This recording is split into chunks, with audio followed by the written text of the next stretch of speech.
Imagine yourself standing on a remote island somewhere in the vast Pacific Ocean during the height of the Second World War.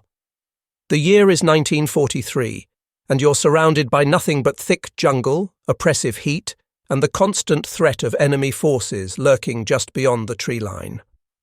You're an American soldier, thousands upon thousands of miles away from everything you've ever known, dropped into a world that looks nothing like the hometown you left behind. The ground beneath your boots is mud, thick and sucking at your feet with every step you take. Rain hammers down from skies that seem perpetually grey, and when the rain stops, the sun beats down with such ferocity that you can barely think straight. You're exhausted, homesick, and desperately in need of shelter. But here's the thing that would blow your mind if you were that soldier back then. Within just a few hours of your arrival on that God-forsaken piece of land, you'd watch something remarkable happen.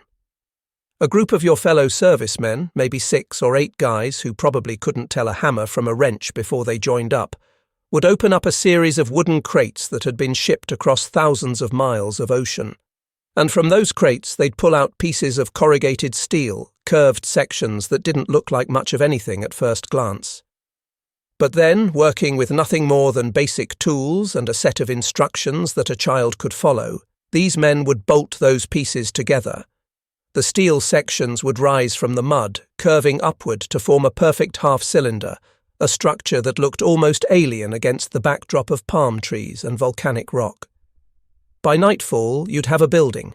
Not a tent that would rip in the first strong wind, not a lean-to made of branches and leaves, but an actual structure with walls and a roof, something that could withstand the elements and give you a fighting chance at getting a decent night's sleep before the next day's battles began. This wasn't some far-fetched dream or a scene from a science fiction novel. This was reality for hundreds of thousands of American servicemen during the war, and the structure they were building had a name that came from a little point of land in Rhode Island, the Quonset hut. Now, before we dive deeper into this story, let me hit you with a statistic that should make your jaw drop. During the course of World War II, American factories produced more than 100,000 of these structures. Think about that number for a moment. 100,000 buildings, each one designed to be shipped anywhere in the world, assembled in a matter of hours, and capable of serving a dozen different purposes, from housing soldiers to functioning as hospitals to becoming makeshift churches where men could pray before heading into combat. The scale of this operation was absolutely staggering, and yet most people today have never heard the full story of how these remarkable buildings came to be and how they changed not just the war but the world that came after it. The tale of the Quonset hut begins in the late months of 1941. A time when the United States was teetering on the edge of a conflict that would consume the entire planet. The writing had been on the wall for years, of course. Europe had been at war since 1939, with that German dictator and his armies rolling across the continent like a plague. The Pacific was heating up too, with Japanese expansion threatening everything from China to the islands that dotted the ocean like stepping stones toward the American mainland. But America, still nursing wounds from the Great War and struggling to pull itself out of the economic disaster of the Depression, had been reluctant to jump into the fray. That all changed on a quiet Sunday morning in December, when Japanese planes screamed out of the sky over a naval base in Hawaii, turning the harbour into an inferno of burning ships and dying men. Pearl Harbor shattered America's isolationist dreams in a matter of hours, and suddenly the nation found itself facing a war on 2 fronts, separated by the widest oceans on Earth. Military planners in Washington quickly realized they were staring down a logistical problem of truly nightmarish proportions. They were going to have to mobilize millions of men, ship them to every corner of the globe, and keep them supplied with everything they needed to fight and survive. Food, ammunition, medical supplies, vehicles, weapons. The list went on and on. But one of the most basic and critical needs was also one of the most challenging to solve. Where were all these men going to sleep? You couldn't just expect soldiers to live in tents for years on end, especially when you were sending them to places where the weather could kill you just as surely as enemy bullets. The frozen wastes of Alaska, where temperatures plunged so low that exposed skin would freeze in minutes. The jungles of the South Pacific, where rain fell in sheets and humidity turned everything into a breeding ground for disease and rot. The deserts of North Africa, where scorching days gave way to frigid nights. Every theatre of war presented its own unique challenges, and traditional housing solutions simply weren't going to cut it. Building permanent barracks out of wood and concrete was a non-starter for multiple reasons. First, it took too long. A traditional building might require weeks or even months of construction, and in a war where the front lines were constantly shifting, you couldn't afford that kind of time. Second, it required skilled labour. Carpenters, masons, electricians. These were skills that took years to develop, and the military needed every able-bodied man it could get for combat roles, not construction projects. Third, and perhaps most critically, it required shipping massive quantities of raw materials across oceans that were crawling with enemy submarines. Every cargo ship that went down meant not just lost supplies, but lost lives. The U-boats prowling the Atlantic were sending Allied vessels to the bottom at an alarming rate, and Japanese submarines were doing the same in the Pacific. Wasting precious cargo space on lumber and bricks when you needed to be shipping tanks and bullets simply wasn't practical. The brass at the Navy Department understood this problem earlier than most.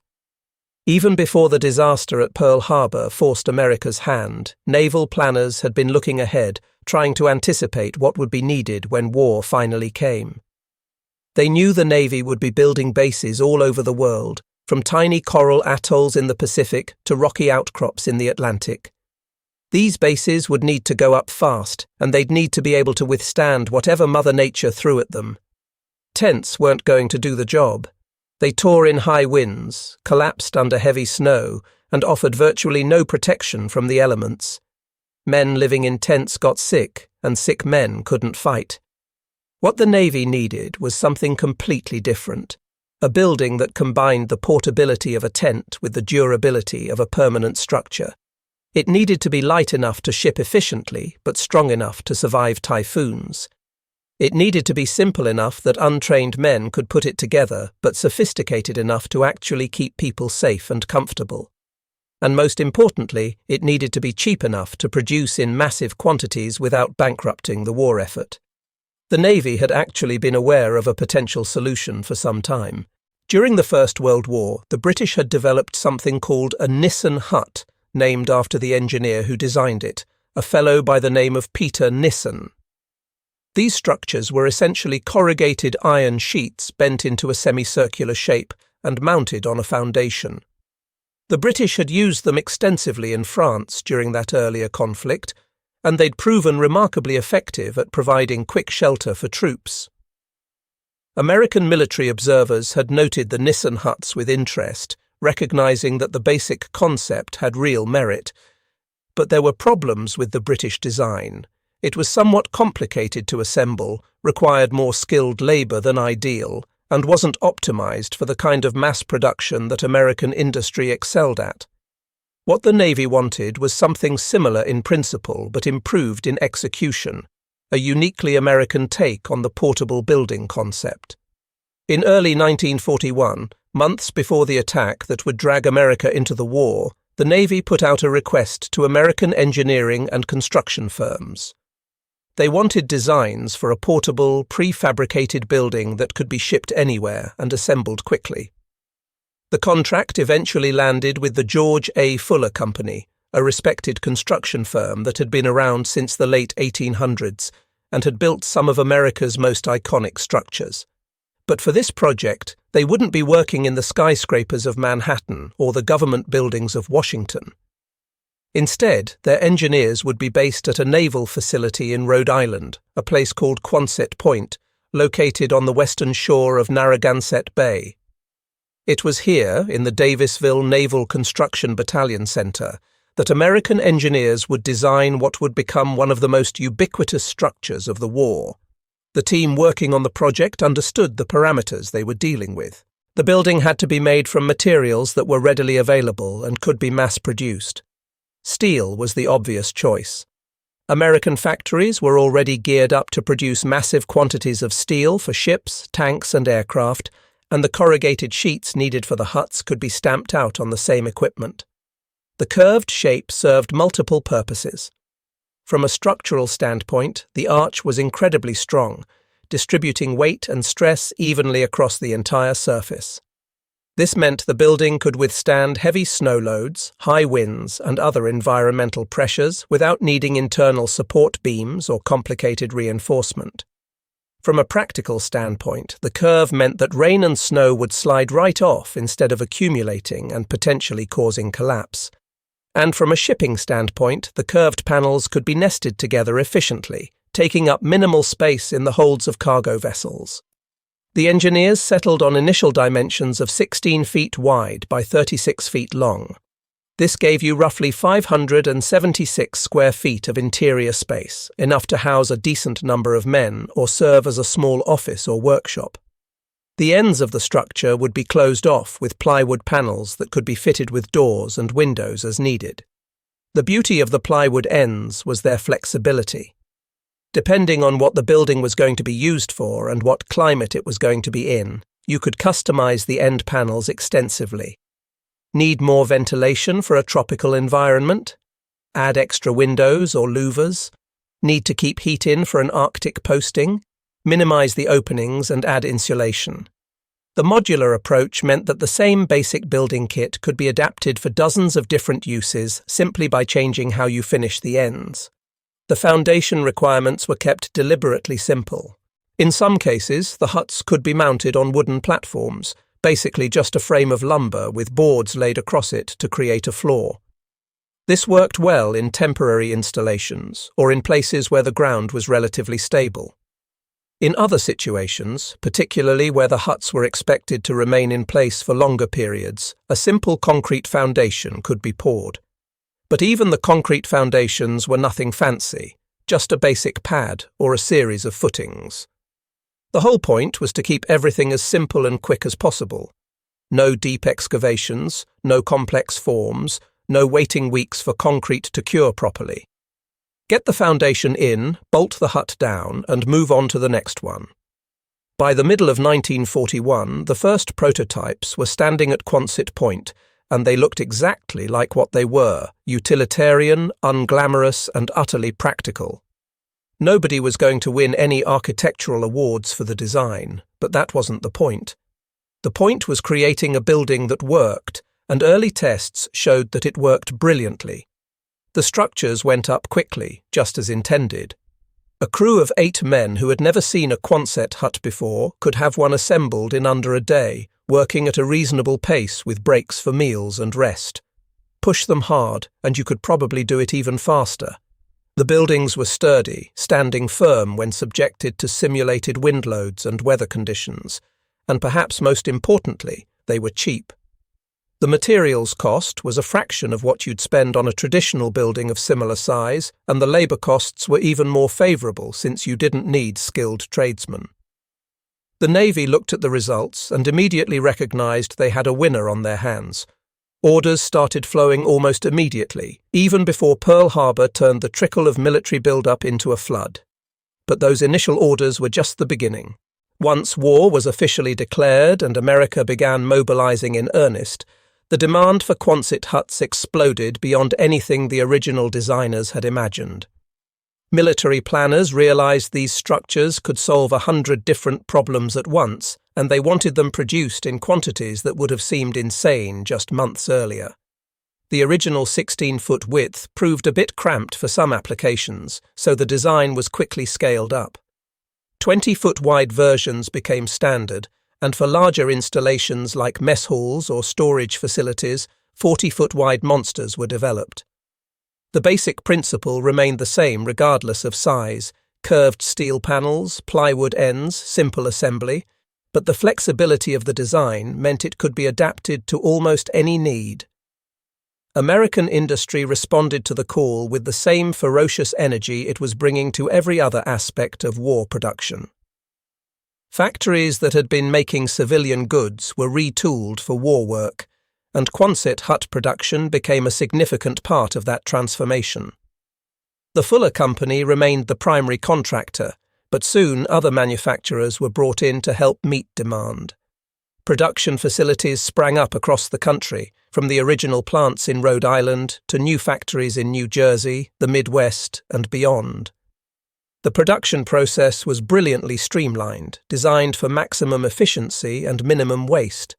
Steel sheets were fed into massive rolling machines that bent them into the characteristic curved shape. The corrugations that gave the panels their strength were pressed in using enormous dies. Holes for bolts were punched at precise intervals, ensuring that every panel would mate up perfectly with every other panel, regardless of which factory it came from or when it was made. This standardization was crucial because it meant parts were completely interchangeable. The plywood end panels were cut to exact specifications and pre-drilled for doors and windows. Everything was sized to fit into shipping crates that could be efficiently loaded onto trucks, trains, and ships. A complete Quonset hut kit weighed about 5 tons, which sounds like a lot until you consider you were getting an entire building in that package. The crates were sturdy enough to withstand rough handling and long sea voyages, protecting the contents from salt spray and the inevitable bumps and knocks of military logistics. Each kit came with everything needed for assembly, not just the steel panels and plywood ends, but every bolt, every nut, every washer, and a set of instructions that were written to be understood by men with minimal technical background. The instructions used simple language and clear diagrams, walking the assembly crew through every step of the process. By 1942, production was hitting its stride. The numbers are genuinely hard to wrap your head around. Thousands upon thousands of huts rolling off assembly lines every month, packed into crates, loaded onto ships, and sent to every corner of the globe where American forces were operating. The scale of it rivaled some of the most famous production programs of the war. Everyone knows about the Liberty ships, those mass-produced cargo vessels that America churned out faster than the Germans could sink them. Everyone knows about the B-17 bombers and the Sherman tanks and the jeeps. But the Quonset hut deserves to be mentioned in the same breath because the numbers were just as staggering and the impact was just as significant. By the time 1943 rolled around, you literally couldn't go anywhere in the American military without encountering these structures. They were becoming the backbone of the entire overseas infrastructure, the buildings that turned empty patches of dirt into functioning military bases. And the beauty of it was the simplicity of deployment. A cargo ship would arrive at some remote location, maybe an island that had just been captured from the Japanese, or a stretch of coastline in North Africa, or a muddy field in England. The ship's crew would offload the crates, stacking them near wherever the buildings were going to go up. Then the construction crews would take over, and construction crews is actually too fancy a term for what they really were. These were just regular soldiers, sailors, or marines who had been given a crash course in hut assembly. You didn't need to be a trained carpenter or engineer. You just needed to be able to read the instructions, use a wrench, and work as part of a team. The process started with the foundation. If they were going with a wooden platform, the crew would lay out the lumber and build a simple rectangular frame, then nail down floorboards. If they were going with concrete, they'd build basic forms and pour a pad, though in many cases they'd use the huts while the concrete was still curing because time was always of the essence. Once the foundation was ready, the curved steel panels came out of their crates. The first panel would be positioned at one end, bolted to the foundation. Then the next panel, overlapping the first slightly to create a weatherproof seal. Then another and another, working their way down the length of the building. The panels were heavy and awkward, so it took multiple men to maneuver each one into place, but the bolt holes lined up perfectly every time thanks to that standardization we talked about earlier. Within a few hours, the entire steel shell would be up, creating that distinctive half-cylinder shape. Then came the plywood end panels, fitted with whatever configuration of doors and windows had been specified for that particular hut. Seal up the joints, add any insulation if required, maybe throw in a wood stove if it was going to be cold, and you were done. From opening the first crate to having a finished, functional building, 8 men could do it in a day. Push hard, and you could maybe even do it in 6 or 8 hours. The speed was revolutionary. Think about what that meant in practical terms. The Marines hit a beach on some Pacific island, fighting their way inland against determined Japanese resistance. Within days, sometimes within hours of securing a beachhead, the first Quonset huts would be going up.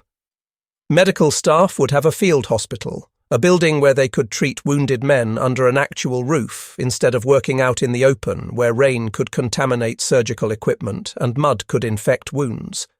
Command staff would have operations centres where they could spread out maps and coordinate movements without worrying about wind blowing papers away or rain soaking everything. Supply officers would have storage facilities where they could keep ammunition dry and rations protected from the elements. Within a week of taking a piece of ground, the Americans could have what amounted to a small city rising from nothing, all built from those simple curved steel huts. The production statistics are almost unbelievable. In 1942 alone, the Navy placed orders for more than 25,000 huts. Think about what that represents in terms of industrial output. 25,000 complete building kits, each one requiring tons of steel, sheets of plywood, hundreds of bolts and fasteners, and all the associated hardware. And that was just year one of America's full involvement in the war. By 1943, production had ramped up even further. Some sources suggest that at the peak of production, American factories were turning out several hundred complete Quonset hut kits every single day. Every day. That's not an exaggeration or hyperbole. That's the reality of American industrial capacity when it was fully mobilized and operating at peak efficiency. By the time the war ended in 1945, the total number of Quonset huts produced had sailed past 100,000.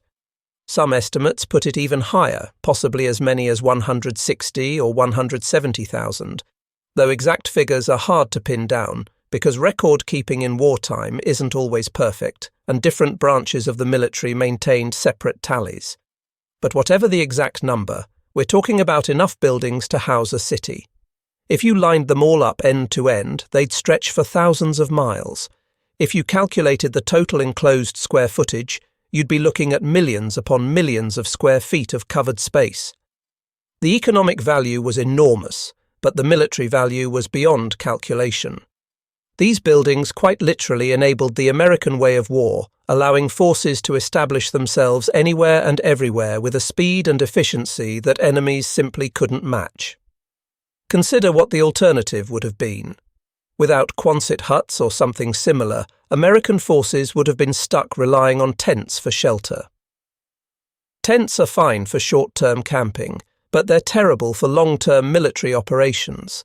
They wear out quickly, especially in harsh climates. They offer minimal protection from weather, they're vulnerable to damage from high winds, and they're terrible for maintaining morale because living in a tent for months on end is absolutely miserable.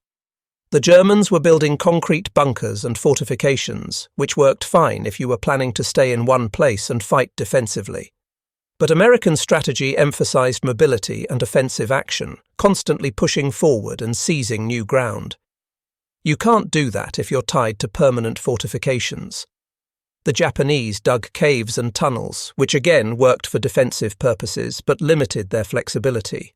The Quonset hut gave American forces the best of both worlds, the protection and comfort of a permanent structure combined with the flexibility and mobility that modern warfare demanded. And it wasn't just about numbers. The versatility of these structures was equally important.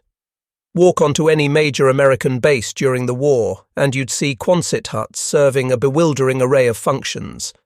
The most obvious use was as barracks, sleeping quarters for the troops.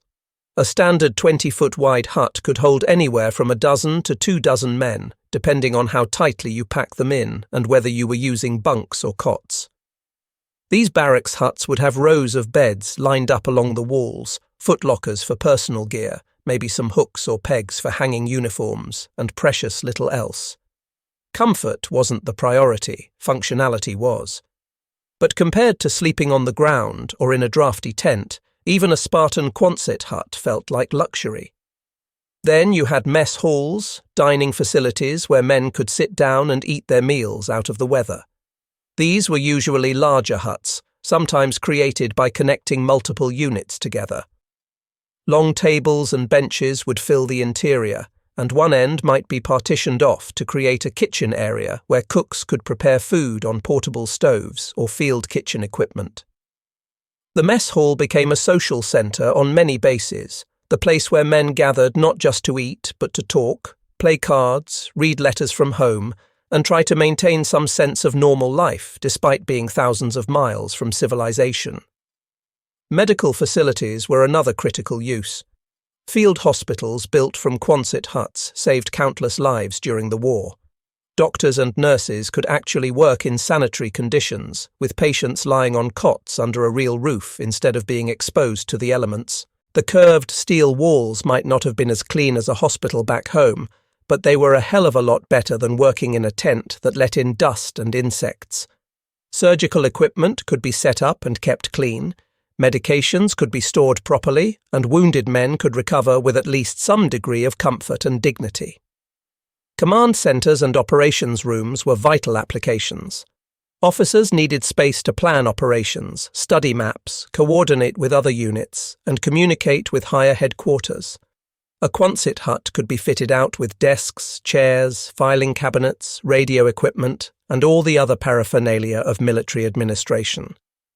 Some huts were designated as communications centres, packed with radio gear and staffed around the clock by signalmen maintaining contact with units in the field and with command posts up and down the chain.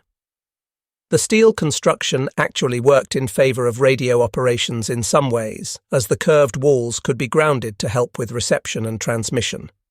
Storage was a huge need in any military operation, and Quonset huts excelled at it.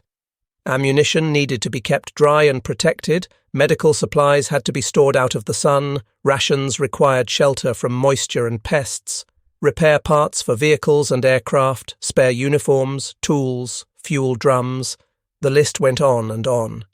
Every base needed warehouse space, and Quonset huts provided it efficiently and cheaply.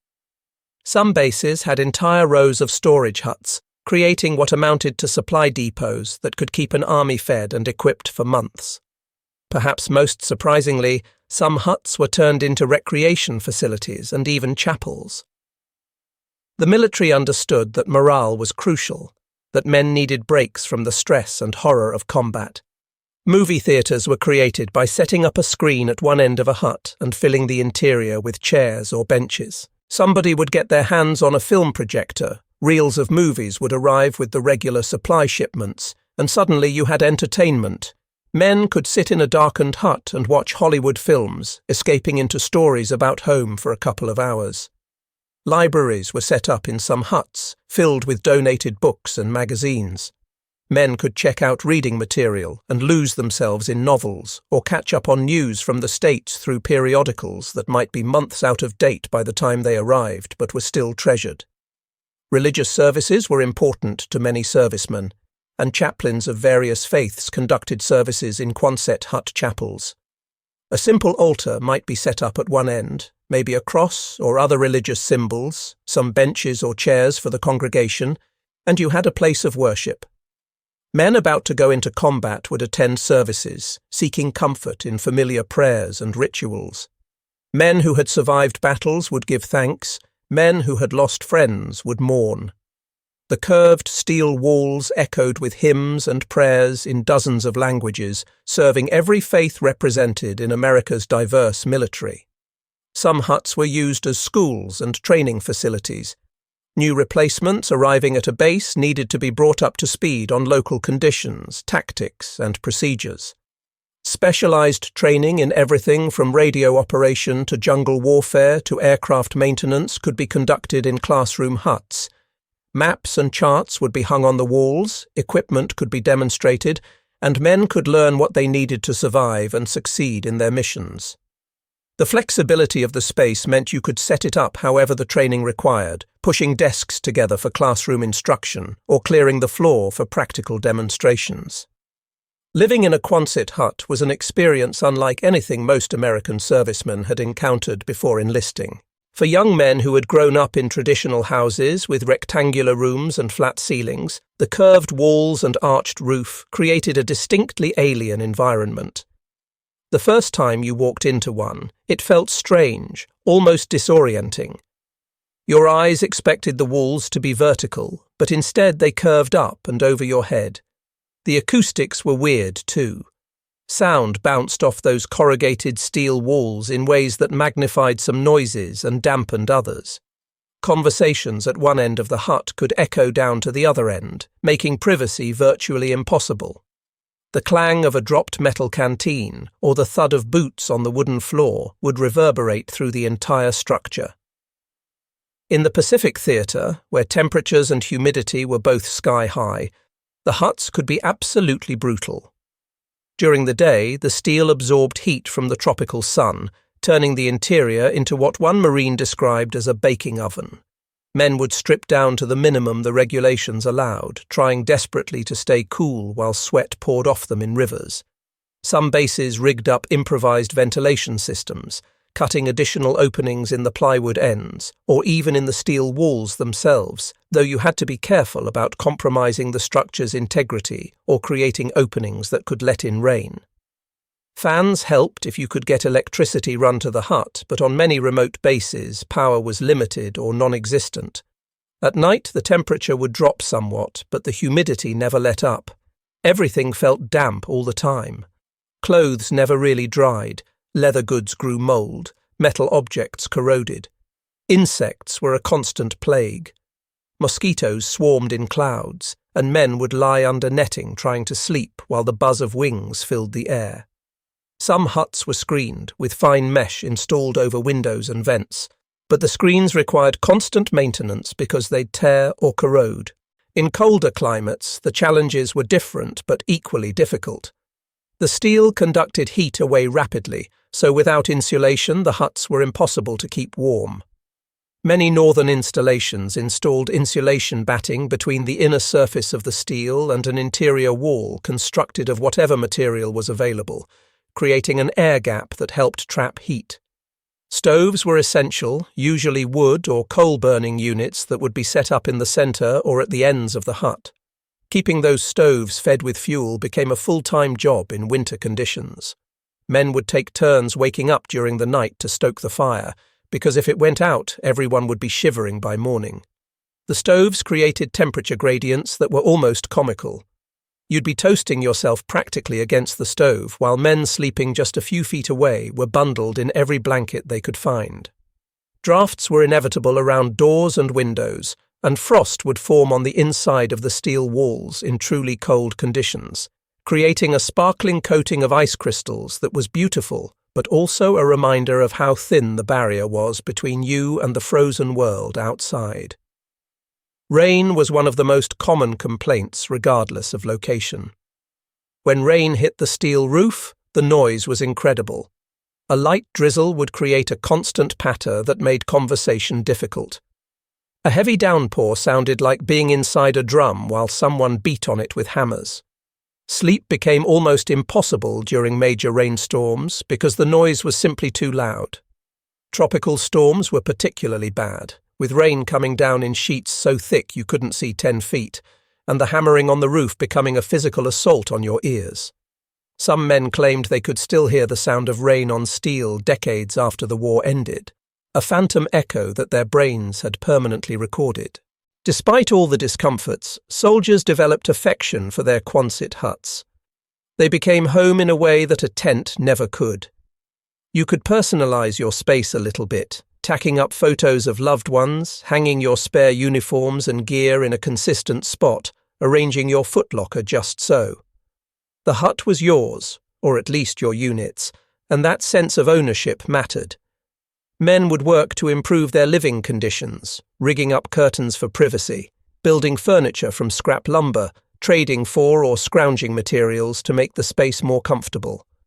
Some bases saw real creativity, with men painting murals on the interior walls, creating libraries from empty ammunition crates, even planting gardens around the outside of their huts to add a touch of life to the sterile military environment. The social dynamics inside a hut created bonds that lasted lifetimes. When you live in close quarters with a couple dozen other men, sharing every aspect of daily life from waking up to eating to sleeping, You get to know each other in ways that peacetime friendships rarely achieve. You learned who snored and who talked in their sleep, who was a slob and who was meticulous about their gear, who got letters from home every week and who never got any mail at all, whose stories you could believe and whose tall tales needed to be taken with a grain of salt. Friendships formed, rivalries developed, and a unit cohesion emerged that military leadership understood was crucial to combat effectiveness. Men fought not just for abstract ideals like freedom or democracy, but for the guys they lived with, the buddies who shared their hut. The global reach of these structures is hard to fully appreciate without looking at specific examples. Let's start in the Pacific, which saw perhaps the heaviest deployment of Quonset huts during the war. When American forces began their island-hopping campaign, leapfrogging across the vast ocean toward Japan, every island they captured became a potential base. Some of these places were tiny, just a few square miles of coral and sand sticking up out of the ocean. Others were larger, with jungles and volcanic mountains. But almost all of them had one thing in common before the Americans arrived. They had virtually no infrastructure. No buildings, no roads, no harbours deep enough for large ships. The Marines and Army would fight to take the island, often against fanatical Japanese resistance that made every yard of ground a battlefield. Once the fighting was over, or at least pushed back enough to create a secure perimeter, the construction crews would move in. Take Guadalcanal as an example. When the Marines landed there in August of 1942, it was one of the first major American offensives in the Pacific. The fighting was brutal, lasting for months as both sides poured reinforcements into the struggle. But even while combat was still raging, American engineers were building. Henderson Field, the airstrip that was the whole reason for fighting over the island, needed support facilities. Quonset huts started going up almost immediately. Maintenance hangars for aircraft, operations centres for the air crews, barracks for the ground personnel. Within weeks, what had been empty jungle was transformed into a functioning airbase, all built from those prefabricated steel huts. As the American perimeter expanded and more ground was secured, the base grew. By the time the Japanese finally evacuated the island in early 1943, Guadalcanal hosted thousands of American personnel, and most of them lived and worked in Quonset huts. The pattern repeated across the Pacific. Tarawa, Saipan, Guam, Iwo Jima, Okinawa. Each new conquest meant new bases, and new bases meant more huts. Some islands ended up with hundreds of the structures, creating sprawling installations that from the air looked like mechanical forests of curved steel roofs. The logistics of getting the huts to these remote locations were staggering. Remember, every single piece had to be loaded onto ships in the United States or at forward supply depots, transported thousands of miles across submarine-infested waters, and then offloaded onto beaches that often had no proper port facilities. Landing craft would carry the crates from ship to shore, sometimes having to make dozens of trips to get all the materials landed. It was dangerous work. Ships could be sunk by submarines, and even at secure bases, aerial bombing by Japanese planes was a constant threat.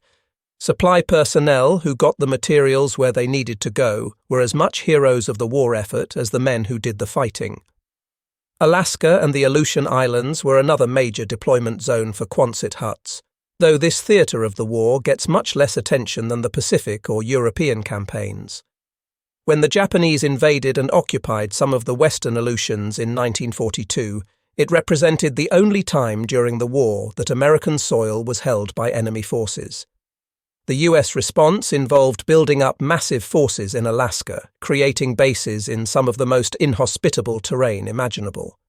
The weather in the Aleutians is legendarily terrible, with near-constant wind, frequent storms, and temperatures that can plunge well below freezing even in summer. Building traditional structures there would have been nearly impossible. Quonset huts proved ideal. They could handle the wind loads thanks to their curved shape. Snow slid right off the roofs, and with proper insulation and heating they could keep men alive in conditions that would otherwise be deadly. Bases in places like Adak and Attu were built almost entirely from Quonset huts, providing the staging areas from which American forces eventually retook the occupied islands and established a defensive perimeter against any future Japanese moves. In North Africa, Quonset huts appeared wherever American forces operated. After the invasion of French North Africa in late 1942, bases were needed to support operations against German and Italian forces.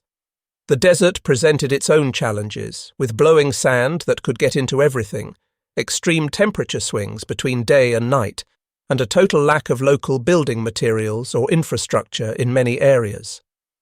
Huts were erected near ports like Casablanca and Oran to create supply depots and staging areas.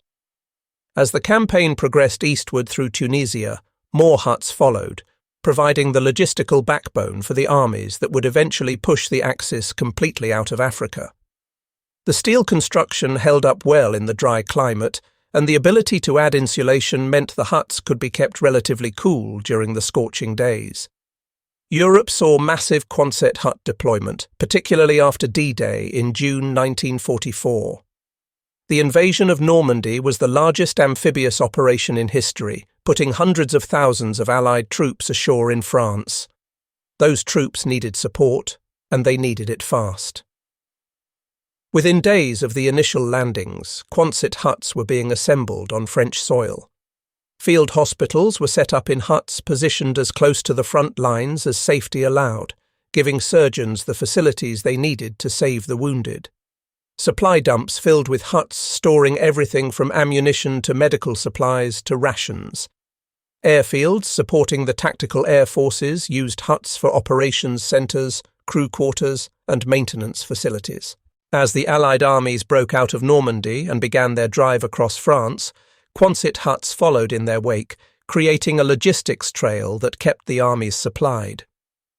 The winter of 1944–45 brought special challenges, particularly during the Battle of the Bulge, when German forces launched a massive counter-offensive through the Ardennes forest.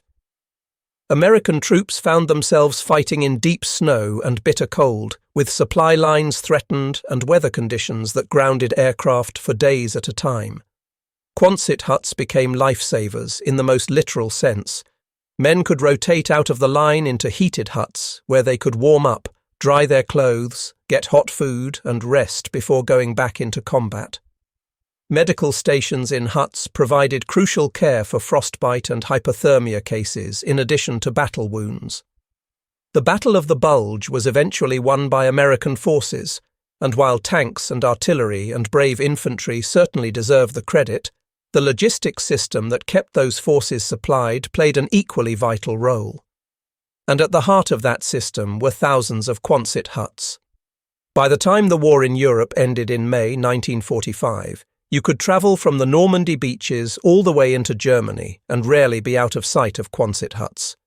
They'd become such a common feature of the landscape that they were practically invisible, just part of the background of military life. The same was true in the Pacific. By the time Japan surrendered in August 1945, there were American bases on dozens of islands, and virtually every one of them was built primarily from Quonset huts. The structures had proven themselves in every climate and every condition imaginable. They'd sheltered men in Arctic blizzards and tropical typhoons, through sandstorms in the desert and freezing rain in Europe. They'd served as homes, hospitals, headquarters, and houses of worship. They'd been bombed, shot at, blown by hurricanes, and shaken by earthquakes. And the vast majority of them had stood firm, doing exactly what they'd been designed to do. Now here's where the story takes an interesting turn, because most people assume that once the war ended, all those Quonset huts would just be torn down and forgotten. After all, they were temporary structures, emergency measures for wartime use. Surely once peace came, they'd be scrapped and replaced with proper buildings. But that's not what happened. Instead, the Quonset hut began a second life that in some ways was just as remarkable as its wartime service. When the guns finally fell silent in August 1945, the United States military suddenly had an enormous surplus of these structures on its hands. Over 100,000 huts scattered across the globe, from the frozen north to the equatorial Pacific, from Europe to Africa to Asia. The immediate question was what to do with them all. Some were left in place overseas. Many foreign countries were happy to keep using the structures, and local populations moved into abandoned American bases, converting the huts into homes, schools, businesses, whatever they needed.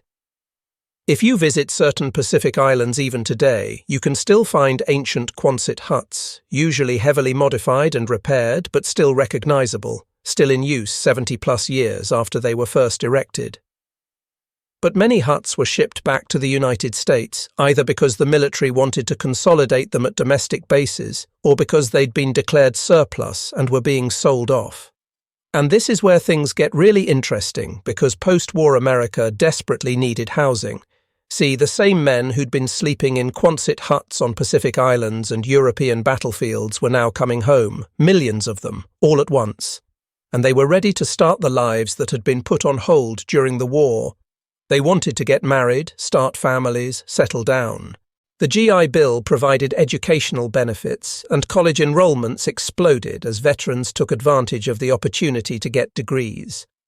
But colleges weren't prepared for this flood of students. Dormitories were full, housing in college towns was scarce, and these men often had wives and kids who needed a place to live too. The Quonset hut solution appeared almost immediately. Colleges across America purchased surplus huts from the government for pennies on the dollar and erected them on campus grounds or nearby land. These instant communities became known as veterans' villages or hut towns, and they sprouted up at major universities from coast to coast. The University of Michigan set up a whole village of Quonset huts that could house hundreds of veteran families. These weren't just single huts plunked down randomly. They were organized into neighborhoods, with paths connecting them, communal facilities, even playgrounds for the growing baby boom generation.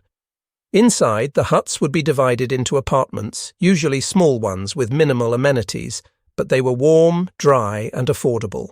Other schools did the same. UCLA, the University of Minnesota, Brown, Ohio State, the list goes on and on. For many veteran families, a Quonset hut was their first home together, the place where they started their married lives and raised their first children. The communities that formed in these hut villages developed tight bonds. Everyone was in the same situation, young families scraping by on GI Bill stipends, studying hard and raising kids and dreaming of better futures. Wives would help each other with childcare. Students would form study groups. Kids would play together in the spaces between the huts. It wasn't glamorous. The huts were cramped, the walls were thin, privacy was minimal, and the corrugated steel wasn't exactly aesthetically pleasing. But there was a sense of camaraderie and shared purpose. These were people who had survived the Depression and then won a world war, and now they were building the post-war American dream one Quonset hut at a time. Beyond universities, Quonset huts found all kinds of civilian uses. Small business owners saw an opportunity to get a building cheaply and quickly. Machine shops set up in huts, using the open interior space for lathes and milling equipment. Auto repair shops loved them, as you could drive vehicles right inside and have plenty of room to work. Farmers bought them to use as barns or storage for equipment and feed. The same durability that had served them well in military use meant they could handle the demands of agricultural life. Churches purchased huts and converted them into houses of worship, particularly new congregations that couldn't afford to build traditional church buildings. Walk into one of these hut churches on a Sunday, and you'd see folding chairs set up in rows, a simple altar at one end, maybe a cross hanging on the curved wall. It wasn't grand, but for many small communities it was perfect. Some municipalities used Quonset huts for public facilities, community centres, storage buildings, temporary schools, while permanent ones were being constructed. In the immediate post-war years, when construction materials were still somewhat scarce and expensive, having access to these ready-made buildings was a godsend. Small towns that might have struggled to fund new construction could get a Quonset hut and have a functional building for a fraction of the cost. There were even residential neighbourhoods built entirely from Quonset huts, places where rows of them were set up and sold or rented as homes. These were usually stopgap measures, temporary housing until something better could be built, but some families ended up living in them for years. The huts would be modified extensively, with interior walls added to create separate rooms, insulation improved, windows expanded, porches added to the ends. You could drive through these neighborhoods and barely recognize them as military surplus, though that distinctive curved roofline always gave them away. Of course, living in a Quonset hut as a civilian had many of the same challenges that soldiers had faced. The structures were never designed for comfort or long-term habitation. In summer, they could be brutally hot, in winter hard to heat effectively. Sound carried terribly, so noisy neighbors were an even bigger problem than in traditional housing. Condensation could be an issue, with moisture forming on the inside of the steel walls and dripping down. But people adapted. They learned to work around the quirks, to appreciate the advantages while managing the disadvantages. And for many families, particularly those who would have otherwise struggled to find housing during the post-war shortage, Quonset huts were nothing short of a blessing. The surplus sales continued through the late 1940s and into the 1950s, with thousands upon thousands of huts finding new civilian lives. Prices varied, but you could often get a complete hut for just a few $100s, an absolutely incredible bargain when you consider you were getting an entire building. The only catch was you had to figure out how to transport it and erect it yourself. But for handy individuals or those who could hire help, that wasn't an insurmountable obstacle. Some entrepreneurial folks even started businesses specifically around moving and assembling surplus Quonset huts, creating a little cottage industry out of the surplus. Fast forward to today, and the legacy of the Quonset hut is still visible if you know where to look. Many of those college hut villages are long gone, demolished as universities built modern dormitories and student housing. But some huts survived, repurposed yet again for storage or other uses. You can still find them tucked away on some campuses, rusting relics that students walk past without really noticing or understanding their history. Out in rural areas, Quonset huts are more common. Farms across America still use them, though often they've been repaired and modified so many times that they're more patch than original structure. The curved steel might be hidden under layers of newer metal siding, the ends completely rebuilt, but the basic form is still there. Some huts have achieved a kind of historical recognition. Preservation societies and history enthusiasts have worked to save particularly significant examples, turning them into museums or historical displays. At some former military bases that have been converted to other uses, Quonset huts have been preserved as reminders of the base's history. You can walk into these restored huts and see exhibits about what life was like during the war, with recreated interiors showing how soldiers lived. For World War II veterans visiting these sites, it must be a strange experience, seeing the buildings that were such a huge part of their lives turned into museums. The architectural influence of the Quonset hut is harder to trace but no less real. The concept of prefabricated flat-pack buildings that could be mass-produced and quickly assembled became a major theme in post-war architecture. Architects and planners started thinking seriously about how industrial techniques could solve housing shortages and make construction more efficient. The Lustron homes of the late 1940s, those all-steel prefab houses that were supposed to revolutionize American housing, were in some ways spiritual descendants of the Quonset hut philosophy. They didn't succeed commercially, but they represented the same kind of thinking, using industrial mass production to create affordable housing. Modern prefab and modular construction owes a debt to the Quonset hut as well. When companies today talk about shipping container homes or factory-built modules that can be assembled on site in days rather than months, they're working in a tradition that the Quonset hut helped establish. The idea that a building doesn't have to be constructed entirely on site, that you can manufacture components in a factory where conditions are controlled and quality can be consistent, and then transport and assemble them wherever they're needed. That's an idea the Quonset hut proved could work on a massive scale. There's even been something of a Quonset hut revival in recent decades. Modern manufacturers produce updated versions of the basic design, using better materials and improved insulation, but keeping the same fundamental curved shape. These new huts are marketed for all kinds of uses, from agricultural storage to workshops to even primary residences for people who appreciate the unique aesthetic. Some architects have embraced the form, creating designs that deliberately reference the Quonset hut while incorporating modern amenities and sustainable building practices. You can find examples of high-end homes built using the Quonset shape, with huge windows replacing the simple plywood ends, modern insulation making them energy efficient, and finishes that are a far cry from bare corrugated steel. The cultural impact is perhaps harder to quantify but worth noting. For the generation that fought in World War II, Quonset huts are seared into memory. They appear in countless memoirs, oral histories, and personal accounts of the war. Veterans associations sometimes hold reunions in restored Quonset huts, gathering in the same kind of space where they once slept and lived and waited for orders to go into combat. For their children, the baby boom generation, Quonset huts might represent childhood memories of veterans' villages, or seeing them used around town for various purposes. For younger generations, they're mostly historical curiosities, interesting footnotes to the bigger story of the war. But the symbolism runs deep when you really think about it. The Quonset hut represents American pragmatism at its finest.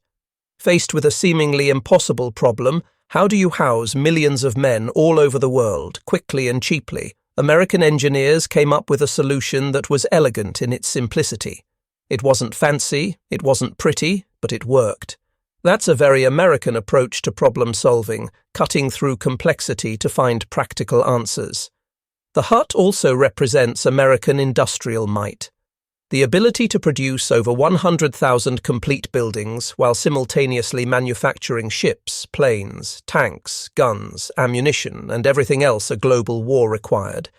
That's an achievement that still boggles the mind. No other nation in history has matched that level of industrial output. There's also something to be said for the egalitarian nature of the Quonset hut. Generals and privates, officers and enlisted men all lived in the same kind of structure. Oh, sure, there might be some differences in terms of privacy or amenities, but fundamentally a hut was a hut. This reflected the relatively democratic nature of the American military compared to the more class-conscious forces of other nations. Everyone was in it together, enduring the same hardships and working toward the same goals. Looking back from our vantage point 80 years later, it's striking how something so simple could have such a profound impact. The Quonset hut never got the glory of more famous pieces of war equipment. Nobody writes epic poems about steel huts, and Hollywood doesn't make blockbuster movies centered on prefabricated buildings. But try to imagine the Pacific War without them. Picture American Marines and soldiers trying to operate from tents and improvised shelters, with no proper facilities for medical care, command and control, or supplies. Picture the logistical nightmare of trying to ship traditional building materials and skilled construction workers to every island and outpost. It becomes clear pretty quickly that the war would have been far more difficult, far more costly in lives and treasure, without these humble structures. The men who designed the Quonset hut probably never imagined their creation would still be relevant 80 years later. They were solving an immediate, urgent problem, not trying to create an enduring legacy. But that's often how the most important innovations work. You focus on making something that does the job at hand, and if you do it well enough, it transcends its original purpose and takes on a life of its own. The Quonset hut did exactly that.